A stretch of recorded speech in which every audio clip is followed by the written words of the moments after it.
अस्सलाम वालेकुम। आज का जो हमारा टॉपिक है वो है कॉन्ट्रैक्ट एक्ट 1872 का टॉपिक फॉर्मेशन ऑफ कॉन्ट्रैक्ट कि एक कॉन्ट्रैक्ट बनता कैसे है। तो आज का टॉपिक है जी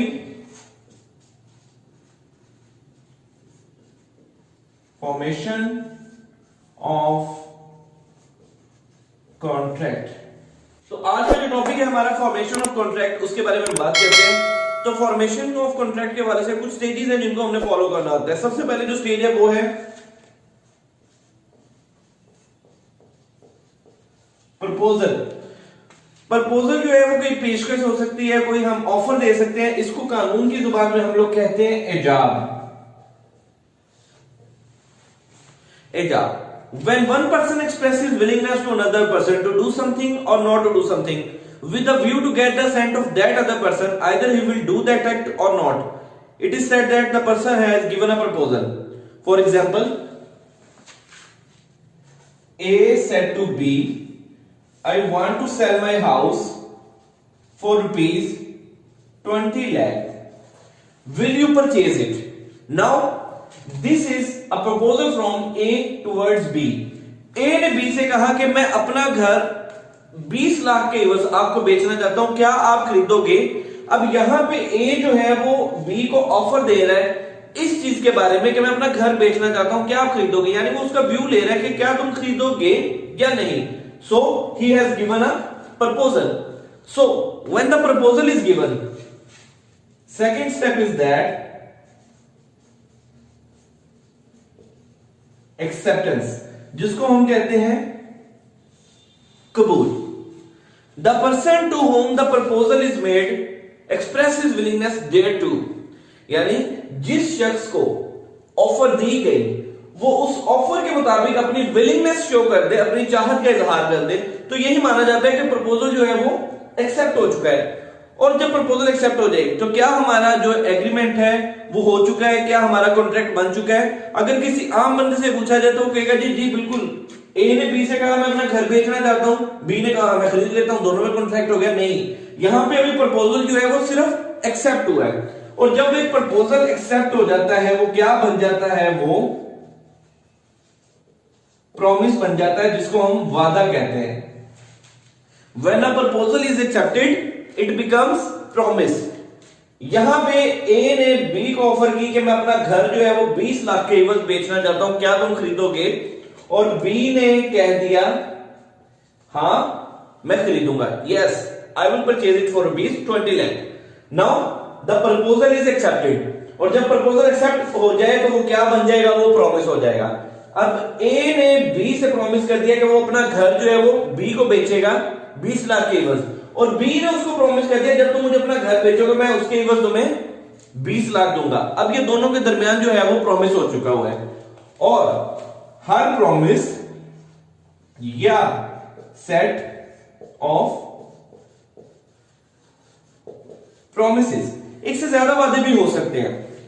कब देगा, किस टाइम पे देगा, ब्याना कितना होगा, आज इतने अमाउंट दे रहा है, कल वो आगे बाकी अमाउंट देगा, या पहले कब्जा दिया जाएगा, रजिस्ट्री, सो ऑन, कोई भी हो सकती है वो चीजें। लेकिन क्या है वो सेट ऑफ प्रॉमिसेस।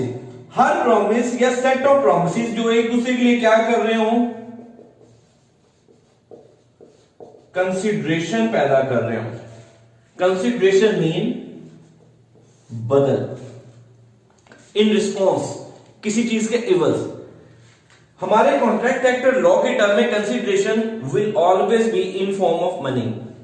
ए ने अपना घर दिया, उसको कंसिडरेशन में क्या मिला? 20 लाख रुपया। बी ने अपना 20 लाख दिया तो उसको कंसिडरेशन में क्या मिला? उसको घर मिल गया। तो यहां पे हर प्रॉमिस या सेट ऑफ प्रॉमिस जो एक दूसरे के लिए कंसिडरेशन पैदा कर रहे हो तो वो क्या होगा? कंसिडरेशन जो है यहां पे हमारे पास 3 स्टेजेस हो सकती हैं। एक past, second present and last future. इनके हवाले से हम बाद में एक टॉपिक आएगा जिसमें हम सिर्फ कंसिडरेशन को जो है वो हम चेक करेंगे कि इसके लीगल एसेंशियल्स क्या हैं। तब हम तीनों स्टेजेस को इसकी डेफिनेशन के साथ हम अगले टॉपिक में डिस्कस करेंगे। अभी हम सिर्फ फॉर्मेशन के ऊपर जा रहे हैं कि जब प्रॉमिस और सेट ऑफ प्रॉमिस एक दूसरे के लिए कंसिडरेशन पैदा कर रहे हो तो क्या हो जाएगा? ये एक एग्रीमेंट हो चुका हुआ है। एग्रीमेंट को हम कहते हैं यहां पे इकरारनामा। अब इकरारनामा यहां पे ए और बी के दरमियान हुआ है, इस चीज के लिए वो एग्री हो चुके हुए हैं कि वो अपना घर बी को बेचेगा और बी जो है वो उसको 20 लाख देगा। ये दोनों के दरमियान एग्रीमेंट हो चुका हुआ है इस कंसीडरेशन के एवज। अब जब कंसीडरेशन के बाद उनका एग्रीमेंट हो गया है तो क्या ये कॉन्ट्रैक्ट बन गया? कॉन्ट्रैक्ट बनने से पहले एक मेन चीज जो सबसे ज्यादा मैटर करती है एक वैलिड कॉन्ट्रैक्ट के लिए, वो यहां पे आके हमारे पास एक ऐसा कह सकते हैं ब्रिज हो सकता है जिसको क्रॉस करना जरूरी है, वो है इन्फोर्सेबल बाय लॉ। कानून इस एग्रीमेंट को जो है वो इन्फोर्स करवाता हो। अगर ये इन्फोर्सेबल होगा तो वो कॉन्ट्रैक्ट बनेगा जिसको हम कहते हैं मुआहदा। यहां पे अब मुआहदा जो है वो कंप्लीट हुआ है। अब अगर हम इस तरह देखते हैं तो हमारा एक जनरल रूल है कि all agreements are not contract but all contracts are agreement. वो जनरल रूल हमें कॉन्ट्रैक्ट का कैसे पता चलेगा कि अगर हम स्टेप बाय स्टेप आते हैं कि हर एग्रीमेंट कॉन्ट्रैक्ट नहीं होता जब तक वो ये ब्रिज क्रॉस ना कर ले इन्फोर्सेबल एट लॉ। लेकिन हर कॉन्ट्रैक्ट जो है वो एक एग्रीमेंट होता है क्योंकि वो इस ब्रिज को क्रॉस करके आया, कानून उसको इन्फोर्स करवाता है। तो हर एग्रीमेंट जो है वो कॉन्ट्रैक्ट नहीं हो सकता, लेकिन हर कॉन्ट्रैक्ट जो है वो एक एग्रीमेंट से बना है। यही जनरल प्रिंसिपल है। और फॉर्मेशन ऑफ कॉन्ट्रैक्ट्स के ये स्टेप्स जो हमने फॉलो किए कि सबसे पहले एक प्रपोजल हुआ, प्रपोजल एक्सेप्ट हुआ, एक्सेप्ट होकर वो प्रॉमिस बन गया।